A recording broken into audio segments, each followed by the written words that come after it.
बिस्मिल्लाहिर्रहमानिर्रहीम। आप देख रहे हैं लॉयर्स टीवी और मैं हूं असलम परवेज एडवोकेट, और हमारे साथ आज फिर शरीके गुफ्तगू होंगे अयूब भाई। अयूब भाई, अस्सलाम वालेकुम वरहमतुल्लाह। वालेकुम अस्सलाम वरहमतुल्लाहि वबरकातुहू। कैसे असलम भाई, ठीक है? अल्हम्दुलिल्लाह अल्हम्दुलिल्लाह। आज थोड़ी सी मैं मौजू करूंगा, ये जो मांगने के हवाले से है ना, हमारे कराची पाकिस्तान के अंदर मांगने के हवाले से बहुत जो है ना वो तादाद मांगने वालों की बढ़ती चली जा रही है। तो मैं इस हवाले से थोड़ी सी आज बात करना चाहता हूँ, गुफ्तगू करना चाहता हूँ। औज़ु बिल्लाहि मिनश शैतानिर रजीम, बिस्मिल्लाहिर रहमानिर रहीम। असलम भाई, सवाल करना सिर्फ तीन किस्म के लोगों के लिए जायज है। एक वो शख्स है जो कि किसी नागानी आफत की जद में आ जाए और उसका सारा माल बर्बाद हो जाए और खुर्द-ओ-नोश के लिए भी बाकी कुछ ना रहे। ऐसे शख्स को अपने गुजर बसर की हद तक मांगने की इजाजत है। ऐसे शख्स की मदद करनी चाहिए। ऐसा शख्स जो नागानी आफत की जद में आ जाए और उसका सारा माल बर्बाद हो जाए और खुर्द-ओ-नोश के लिए भी बाकी कुछ न रहे, ऐसे शख्स को गुजार बसर के लिए मांगने की इजाजत है और वो शख्स की मदद करनी चाहिए। नागानी आफत से मुराद है कि सैलाब आने की वजह से या घर बार डूब गया हो या फिर बहुत ज्यादा बारिशों की वजह से उसका बहुत नुकसान हुआ हो। इसी तरीके से असलम भाई, नंबर 2 है, दूसरा वो शख्स है जो किसी नाहक किसी तावान में या कर्ज की गिर्द में आकर फंस जाए, तो वो शख्स भी मांग कर अपनी जरूरियात पूरी कर सकता है। यहाँ पर तावान से मुराद है कि अगर अगवा बराए तावान तो आपने सुना होगा, अगर किसी को अगवा कर लिया जाए या फिर उसके बच्चे वगैरह को अगवा कर लिया जाए तो वो तावान तलब करता है तो उसकी मदद करनी चाहिए। इसी तरह कर्ज की गिर्द से मुराद है कि आज के दौर में किसी को बीमारी लायक हो जाती है और वो इलाज माजा के लिए बड़ी रकम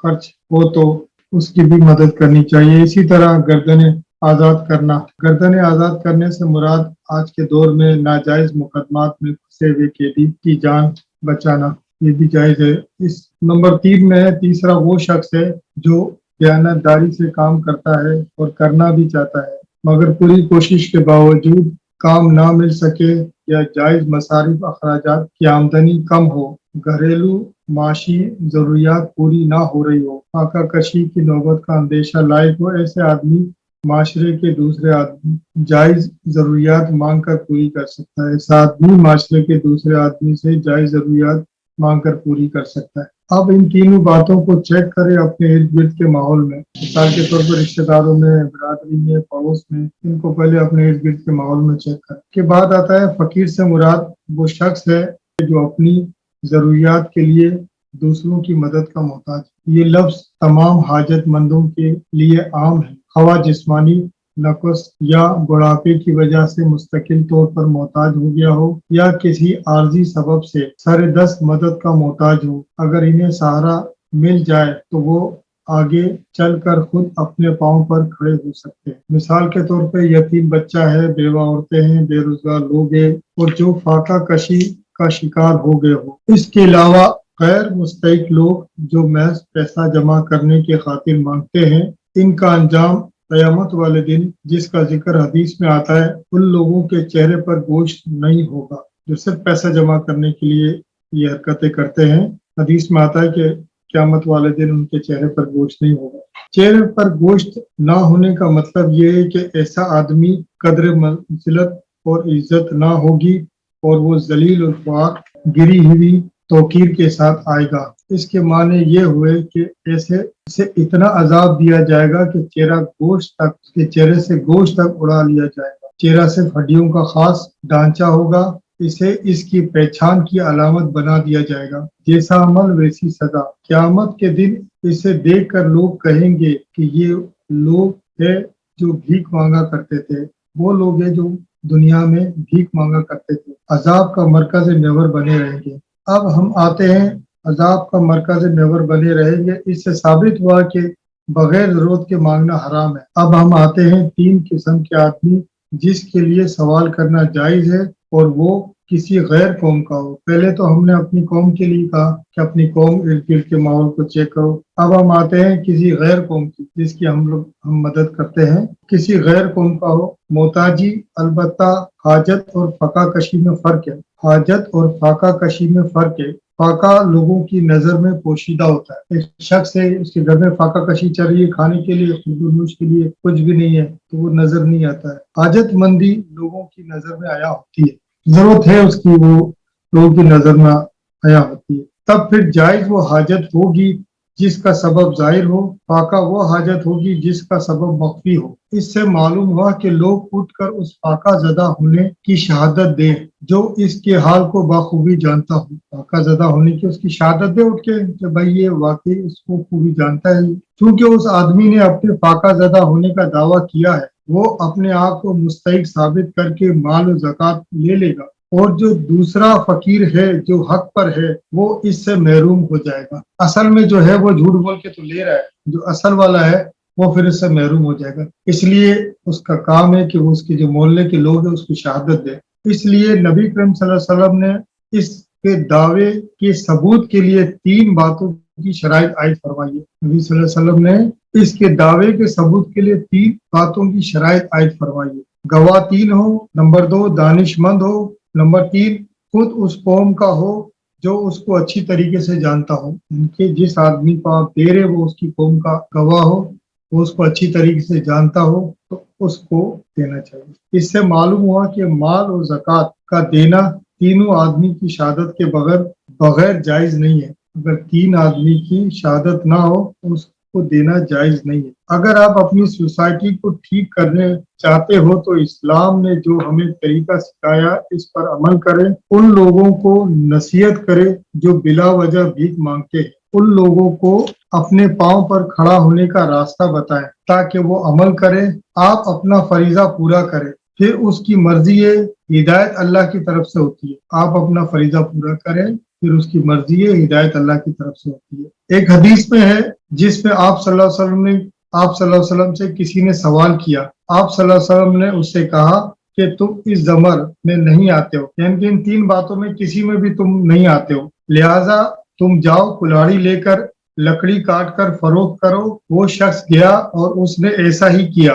वो शख्स गया और उसने कुल्हाड़ी लेकर लकड़ी काटी, उसने ऐसा ही किया। इससे मालूम हुआ है कि आप सल्लल्लाहु अलैहि वसल्लम ने ना देकर दुनिया में जो जिल्लत होती है और आखिरत में जो पहचान होती है उसके चेहरे पर गोश्त नहीं होगा, उससे उसको बचा लिया। देना मसला नहीं था। नबी सल्लल्लाहु अलैहि वसल्लम कहते हैं बेचारा दे दो इसको, लेकिन नबी सल्लल्लाहु अलैहि वसल्लम ने उसको दुनिया की जिल्लत से भी और आखिरत के अजाब से भी, जो चेहरे पर गोश्त नहीं होगा, उससे भी नबी सल्लल्लाहु अलैहि वसल्लम ने उसको बचाया। इसी तरह अगर कोई शख्स किसी भी मुस्तहिक आदमी की मदद करना चाहता है तो वो कोशिश करे कि उसके पास खुद जाए, उसकी हालात का जायजा भी हो जाएगा, और अगर वो शख्स लेटा हुआ है या बैठा हुआ है या किसी भी हाल में हो उसके करीब जाकर रख दे और ना उससे दुआ की दरख्वास्त करें, क्योंकि लेने वाले का हाथ नीचे होता है और देने वाले का हाथ हमेशा ऊपर होता है। लेने वाले का हाथ नीचे होता है, देने वाले का हाथ हमेशा ऊपर होता है। ऐसा ना हो कि आपके अंदर तकब्बुर आ जाए और दुआ की दरख्वास्त भी ना करे, क्योंकि देने के बदले में आपने दुआ तलब की है। जो चीज आपने दी है उसके बदले में आप उससे दुआ तलब करें, इसलिए खामोशी से देकर वापस आ जाए। इसी तरीके से अगर किसी मुस्तहिक को कोई चीज किसी के जरिए से देना चाहते हो तो उससे कहना कि वो उसके पास रख कर आ जाए, ना कि उसको मेरा सलाम देना और ना ही दुआ की दरख्वास्त करना, क्योंकि सलाम देने का मकसद ये है कि आप उसको ये बताना चाहते हो कि फलाना ने दिया है। सलाम देने का मकसद ये कि आप उसको बताना चाहते हो कि फलाना ने दिया है, फिर वो आपको सलाम का जवाब भी देगा और आपका शुक्रिया भी अदा करेगा। इससे मालूम हुआ कि आप अपनी शनाख्त कराना चाहते हो कि मैंने दिया हूँ। फिर ये वही बात हो गई कि आपने बदले में दुआ तलब की। नेकी वाले तमाम काम का अजर तो सिर्फ अल्लाह देगा, बंदे से इसकी उम्मीद ना रखें। आगे असलम भाई मैं बताता हूँ, माल का खर्च हवा अपनी जरूरियात की तकमील में हो। जरा गौर से सुन ले असलम भाई, माल का खर्च हवा अपनी जरूरियात کی تکمیل میں ہو، یا اپنے بال بچوں کے پیٹ پالنے میں ہو، یا اپنے عزیز اقربا کی خبر گیری میں ہو، یا محتاجوں کی انات میں ہو، یا رفع عام کے کاموں میں ہو، یا اشاعت دین میں ہو اور جہاد کے مقاصد میں ہو، بہرحال اگر وہ قانونی الہی کے مطابق ہو اور خالص خدا رضا کے لیے ہو تو اس کا شمار اللہ ہی کی راہ میں ہوگا۔ جس قدر خلوص اور جتنے گہرے جذبے کے ساتھ انسان اللہ کی راہ میں مال خرچ کرے گا اتنا ہی اللہ کی طرف سے اس کا اجر زیادہ ہوگا۔ اللہ تمہاری خیرات کا حاجت مند نہیں ہے۔ دوسرا یہ کہ اللہ تعالیٰ چونکہ خود بردبار ہے اس لیے اسے پسند بھی وہی لوگ ہیں جو چھچورے اور کم ظرف نہ ہو بلکہ فراغ اصول اور بردبار ہو، جو خدا تم پر اپنی زندگی کے اسباب اور وسائل کا بے حساب فیضان کر رہا ہے اور وہ تمہارے قصور کے باوجود تمہیں بار بار بخش دیتا ہے۔ وہ ایسے لوگوں کو کیوں کر پسند کر سکتا ہے جو کسی غریب کو ایک روٹی کھلا دے تو احسان جتا جتا کر اس کی عزت نفس کو خاک میں ملا دے۔ اب سر یہ تو بات ہو گئی ہے مانگنے والوں کے بارے میں اور ان کو دینے کے بارے میں کہ ان کو دینا کیسا چاہیے، یہ ساری باتیں۔ اب سر اس میں ایک چیز اور آتی ہے جس کو کہتے ہیں عاملین۔ عاملین جو آتی ہے وہ خدمت خلق، ویلفیئر وغیرہ کا جو حضرات کام کرتے ہیں، مساجد کے اندر بھی ہوتی انتظامیہ وغیرہ، اس کو کہتے ہیں عاملین۔ اب ہم اس بات پر آتے ہیں، عاملین کے بارے میں کہتے ہیں کہ جو شخص ویلفیئر کے کام میں اپنا وقت نکالتا ہے اور ویلفیئر کے معاملات کو دیکھتا ہے، اس میں لکھنے پڑھنے، ہر چیز کی حفاظت کرنا، دیکھ بھال کرنا، خدمت خلق کرنا، لوگوں کو تقسیم کرنا، ان کی ساری معلومات حاصل کرنا، یہ ساری چیزیں عاملین کے لیے آتی ہے۔ اس کو کرنے کے لیے وہ اپنی اجرت تنخواہ لے سکتا۔ جو آدمی یہ خدمت خلق کا کام کرتا ہے وہ اس کو کرنے کے لیے اپنی تنخواہ لے سکتا ہے جو اس کے لیے جائز ہے۔ تو ساری دیکھ بھال کرا، وقت نکالا، ٹائم کرا، جیسے مسجد میں مؤذن، امام وغیرہ کی جو تنخواہ طے کی جاتی ہے، یہ سب چیزیں اسی میں آتی ہے۔ اس کام میں کوئی شخص اپنی مرضی استعمال نہیں کر سکتا۔ اب ہم آتے ہیں اصل بات، خدمت خلق کر رہا ہے